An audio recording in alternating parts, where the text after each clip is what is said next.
has a 35% approval rating in most polls.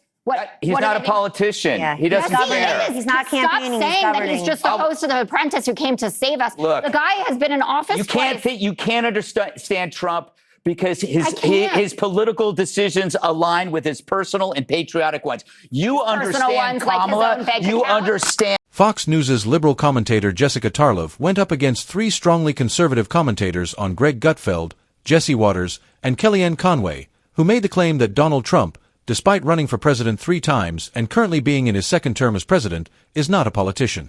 Yes, they actually said that on television, which is why many people see these times as very confusing and extreme.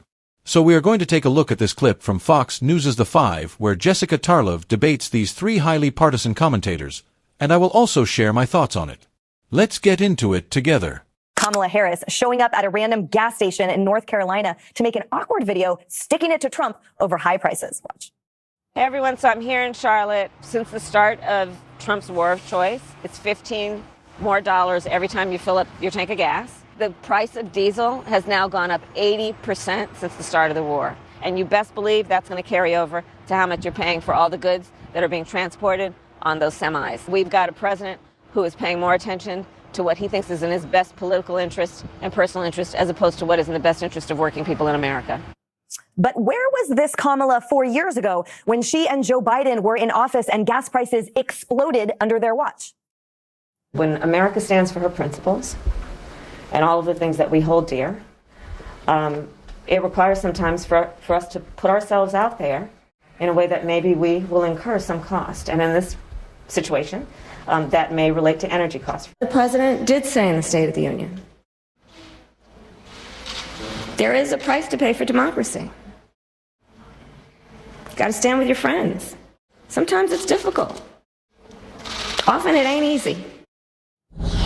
Kellyanne, where was that? Wow. Well, it's so embarrassing anytime she's on the world stage representing our country. Nobody misses that. She looks pretty good in the mask, I have to say. I don't miss her being the second in command. There's a reason she lost all 7 swing states, major Democratic core constituencies of the electorate. And you see it right there. She's not just has a flawed message. She's a terrible messenger. She's very non-credible. What did she and Dougie do last year? Talking about affordability. They went and plunked down $8.15 million, actually earlier this year, January of this year, to buy a mansion in Malibu. I don't begrudge what you do with your money. I don't know who's paying her for her thoughts. Hold the prayers. But I don't begrudge it so much as like her policies brought people to the economic brink. We had 26 consecutive quarters of inflation outpacing wage growth. And she's doing it on a day when people literally can feel the positive impact of Trump's tax cuts and his Jobs Act, the Working Families Tax Relief. It's simpler. 53% of taxpayers say they checked one of those 4 boxes. And people are getting refunds. Millions of people claiming those benefits. $100 million in expensing for small businesses that was just sitting there has been restored. And she didn't do any of that. Our economy was terrible when she was vice president. She did nothing to allay our concerns about what she would do as president on affordability when she ran. And the economy, in addition to just... I have to stop here for just 1 second because the level of propaganda here is unbelievable. Donald Trump has said that the word affordability was made up and that it did not exist before the Democrats used it during the election last year, and that nobody had ever used the word affordability before that. I mean, of course all words are made up at some point, but he was acting like nobody had ever even heard the word affordability until a year ago. And now Kellyanne Conway is saying that Donald Trump is suddenly going to run his campaign on affordability. The Middle East, certainly the Tax Cut and Jobs Act, people are just starting to see the impact to them of everything that he's been doing. All right, Jessica, you said you're really excited about this one. Yeah, definitely compared to the A block. We just say the same thing every day on that. Kellyanne brings up this tax refund. The $375 on average that you got back, which is compared to the $740 extra dollars that you're going to pay at the pump because of the increase in gas prices. You also said the economy was so terrible under the Biden administration.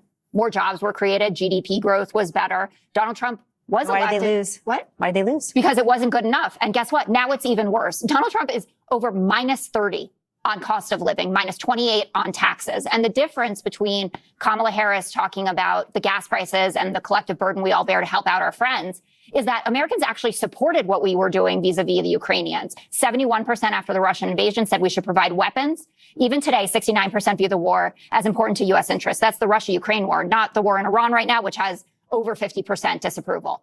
The other important point to that is that President Biden and Kamala Harris actually got congressional approval for the money that they sent to Ukraine. They didn't just say, I'm going to do what I want. They actually went and they asked people who are elected by us to go into office, what do you think about this? And it was approved. And they were part of a coalition of over 50 countries that sent aid and weapons to the Ukrainians. That's how it's supposed to work. There's checks and balances.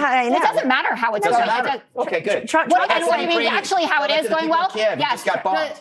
Well, first of all, there's a strong argument. Extended this war for 4 years. I know you don't care about it. You should take a look, by the way, on what paying for it. This is funny.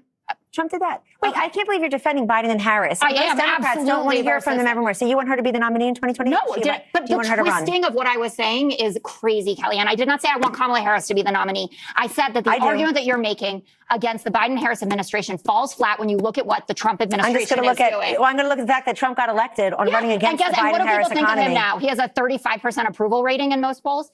He's not a politician. Yeah, he doesn't care. He's not campaigning. Stop saying that he's just the host of The Apprentice who came to save us. Look, the guy has been in office twice. You can't understand Trump because his political decisions align with his personal and patriotic ones. You understand Kamala. You understand Gavin. You understand Biden because their political decisions are divorced from the things people want. Why are you on the 20 of every 80-20 issue? Is because you divorced political desires from human needs. And then you have to dress up your decisions as compassion when they're merely wants from an activist class. The thing about Trump is, I don't care whether you like him or hate him. You're suffering from the Trump America alignment problem. Political, personal, and patriotic desires all stack up, which means what he wants, the country tends to want. If it's 80-20, he's on the 80, you're stuck on the 20. They wanted the tariffs. Your defenses are getting more and more narrow because you say, okay, this is insanity. And of course, we know it is propaganda. We are going to see in a minute Greg Gutfeld laughing and Jesse Waters laughing because they know they are spreading propaganda to people who are too unaware to realize that this is all an act. The Kamala Harris part of this I do not care that much about. She was a bad candidate and she ran a bad campaign. When they're talking about affordability and Kellyanne Conway is speaking on it, the Harris campaign actually had a strong issue in going after big corporations for price gouging, which of course all these Fox News commentators were against because they say you cannot go after companies and you must let corporations charge whatever they want since that is the free market. That was actually a strong strategy to target those companies for price gouging. It is happening again now. It happened during COVID and it is happening again because of global conflicts. They understand that when gas prices go up, they can just increase prices as much as they want because people will still pay. But of course, Fox News was against all of that. Kamala Harris was attacked for saying this and then she backed off it even though it was a winning strategy. They wimped out. So I do not really care about Kamala Harris in that regard. I hope she does not run again, and if she does, I hope she does not get the nomination because there are better candidates out there. But the insanity of saying that this man Donald Trump is not a politician like Jessica Tarlov is saying here, and acting like he is still just the host of The Apprentice, is ridiculous because the guy has run for president 3 times and is now serving in his 2nd term, so he is clearly a politician. And for Greg Gutfeld to pretend that Donald Trump is just doing the will of the people while funneling billions of dollars into his own pockets is also absurd because Donald Trump does not care about the American people, and Greg Gutfeld talking about Jessica Tarlov being on the wrong side of the 80-20 issues is misleading since most of the country, around 65 to 70%, is not actually 80-20 on many of these topics, like being against the war in Iran. Most Americans want Medicare to be strengthened or expanded, and Donald Trump has said there is no money for that. Most Americans want the same for Social Security and Medicaid, but again the response is that there is no money. Most Americans also want higher taxes on the super rich, which Greg Gutfeld is against, Jesse Waters is against, and many Fox News commentators are against, even though a lot of Republican voters have also supported taxing the wealthy more, so this comes across as nothing but biased propaganda from Fox News commentators. Saying the same thing every day. It's because we have to, because you don't listen. I do. All I hear in my head is your voice. You know what? You're lucky. This is the voice of God. No Americans wanted the tariffs. They didn't want the war in Iran. They would and they don't want him. the ballroom. What do you got? What do you got? Look at what you have on your side. It is a clown car of carnival atrocities. I can't wait for elections. All right, Jesse, if we talk about numbers here, the average American household got 4.6% of their income thanks to Trump's deregulations and tax differences. So when Kamala talks about the gas prices, why do they have amnesia? Under her watch, Americans suffered economically. Under President Trump's watch, we are thriving. Why is there no accountability for that fact, and why does she not remember it? I don't know. She drinks too much. Jessica, it's cute when you try to compare Trump and Biden. No one thinks he was a good president. And it's not Trump's fault. The prices at the pump went up. It's the gay Ayatollah. Nobody thinks Donald Trump is a great president except for people like you, Jesse Waters. The guy is at a 35% approval rating and, as Jessica Tarlov said, he is a terrible president. But Joe Biden being terrible does not mean that Donald Trump is not terrible as well. Joe Biden being terrible does not mean that Donald Trump is not terrible as well. The one that terrorized the Strait. Donald Trump and we just opened the Strait, war? Jessica. Yeah. You know why? Because you can't have a nuclear Iran armed to the teeth with intercontinental missiles blackmailing the entire global economy. So as my wife says, sometimes you have to spend to save. And that's what's going to happen because right now, she doesn't even realize where she's standing. It says it's $3.97 a gallon. That's still lower than the highs under Joe Biden. And prices are coming down. They're still down after last week's high. We've already seen Donald Trump can move energy prices. He calls the Saudis and they boost production. When Biden called the king, he hung up on him. We just unlocked 1.2 million barrels a day out of Venezuela. The panicans like you said it couldn't be done. It's never going to come online. Well, now we got 1.2 coming out of there. And we have 5 million barrels of oil that we're exporting.